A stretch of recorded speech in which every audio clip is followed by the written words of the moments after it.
Welcome back to another season of Carman Conversations, and I'm absolutely wrapped for this one. This one's more about my tagline, Cars, Community Culture, and we're going to dive deep into this season about all things to do with the dealership. And again, I'm joined by Rachel to talk about all things Cars, Community Culture.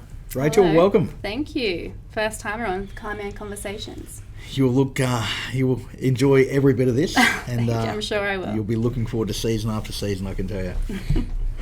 Right, so if you've been following the story behind Aspley Mazda for a while now, there's no doubt that you know the tagline Cars Community Culture. So Luke, tell me a bit about where and when this tagline happened and how it where it came from. Cars Community Culture was a bit of a revelation. It was a point in the dealership going back around 2018 where we wanted to be more than just a dealership. Where we're surrounded, and it doesn't matter where you are, but where we are positioned, you're surrounded by car yards, and you've got to be that point of difference from every other car yard.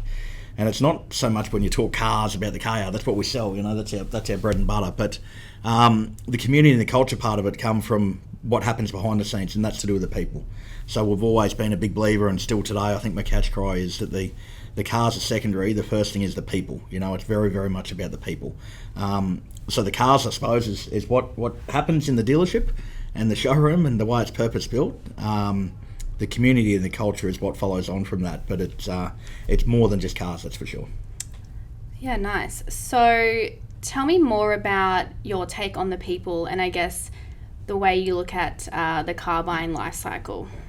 So I think it's a really good question because the people are everything to us. So, and this I guess blends into the community, and then also tags into the culture part of it. So, the people to us are everything. So we don't look at you come in to look at a car and you're wanting to look at a Mazda 3 or a Mazda 6 or whatever it might be. Take away the car style because that's the product, and if you're focusing on the product, it becomes a price, it becomes a transaction. We're not interested in the transaction. We're interested in the actual life cycle. So this is the trigger, I guess, to start our relationship from there. And so this is more about just you buying the car. We want to buy the right car for you, longevity wise, and this would be a life cycle where it turns over every 3 years, 4 years, whatever it may be. But it's everything else that comes with it, with that Aspley Mazda Cars Community Culture. You got your follow-on from your service department, you got your follow-on from your finance department, and we're there. We're the same people, and we're there for the whole journey. We want to be heavily invested through that journey. So it's not so much about the transaction, and really it wants to be everything, that it's not a transaction. Everything that I want is to be an experience. So when the people are coming through the door, I want them to feel that, and I want them to feel that from the get-go, that this isn't just, I'm going to that car yard down at Aspley to buy a car. They come in here and it's like a journey, and they come in and go, wow, that's an experience. It's like I've been on a ride. I want to go and do it again. I've enjoyed it that much. I'm going to go and tell everyone. So you've got to get down there and see it. It's the people, it's the feel when you walk in there, and it's the care, the ultimate care that's taken through the overall process and what they're trying to achieve. Yeah, so I guess, like you said, people first, product second. And that's a really good reminder because you think about buying a car and it's your life. It's whether you're upgrading your family or you're downsizing, and it's really nice to know that you're a part of that journey and that experience, and you are just an extension of their family almost. Yeah, so it's a journey. You're right. It is a big life cycle, and the cars is where it starts. That transaction, or that not transaction, that relationship. It started there, and that carries on through, and that extends right out. And I don't know, sometimes I have to pinch myself and remember that this is new to a lot of people. When they come in, they're experiencing it for that first time. I lap it up every day and get to see it, and you see the recurring customers come back after 20 odd years, and the ones from originally when I sold them their first car, back in late 90s, that my first car, and they're still part of this transition. So it's fair to say that we've evolved over the years, and I've watched the car sales industry evolve over years. But if you're right today, there's a big difference between selling a car and an actual purchase of a car. And the purchase of a car is purchasing, you're buying into that dealership, you're buying into that family, you're buying into that culture. And it's more than just, I'm picking up my brand new car. It goes a lot further than that. And it's hard to actually describe, talking about it out loud now, it's actually hard to describe until you've actually felt it.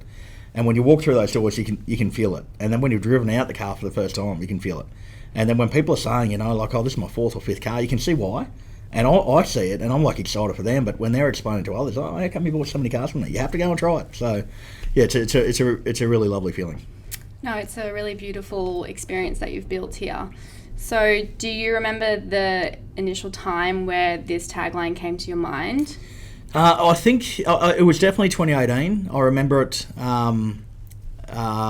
We were a group at the time. It was Grand Prix Mazda, Aspley, Caboolture.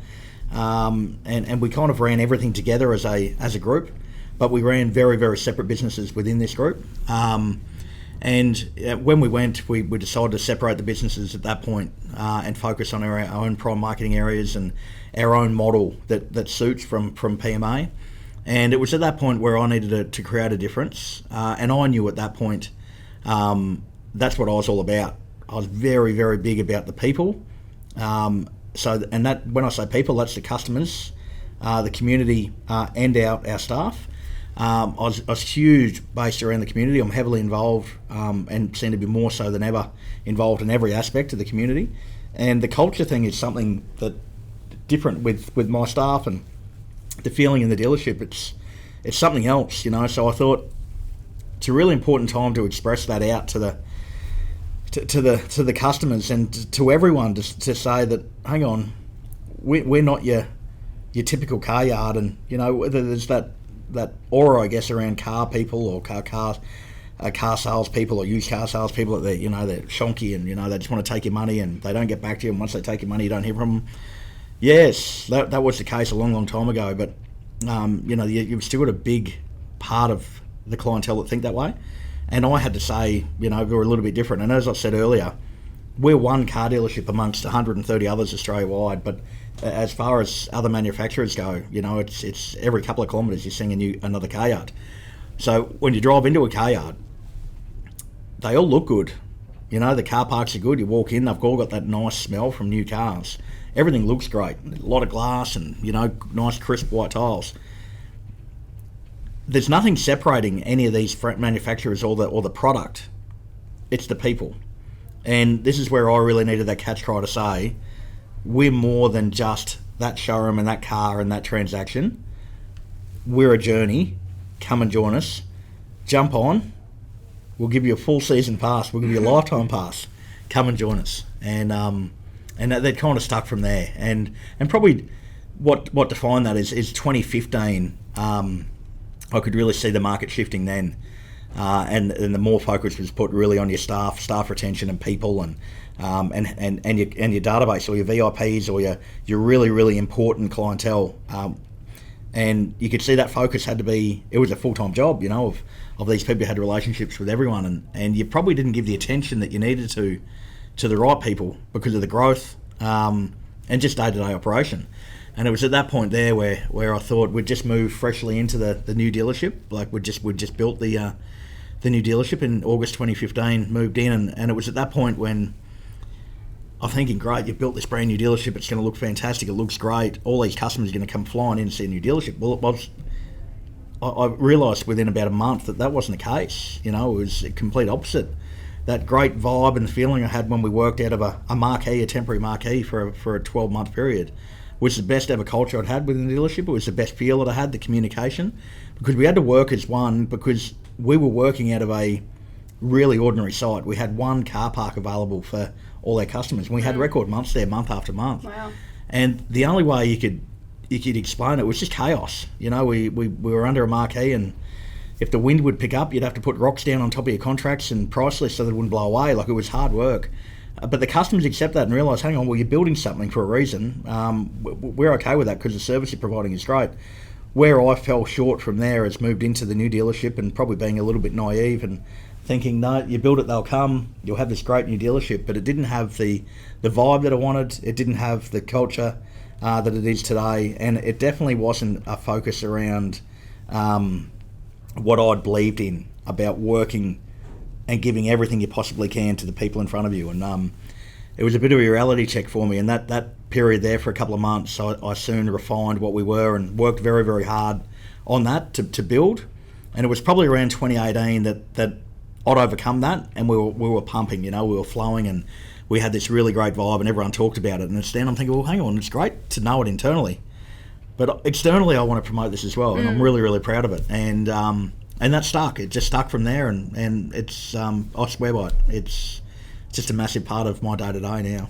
It definitely is, and you're right, like everyone is selling the exact same product in the street out here, so you do need to be different. And it kind of reminds me of that quote, people will forget what you said, they'll forget what you did, but they won't forget how you make you feel. And I feel like that really sums up Cars community culture and everything that you're trying to achieve here. Correct.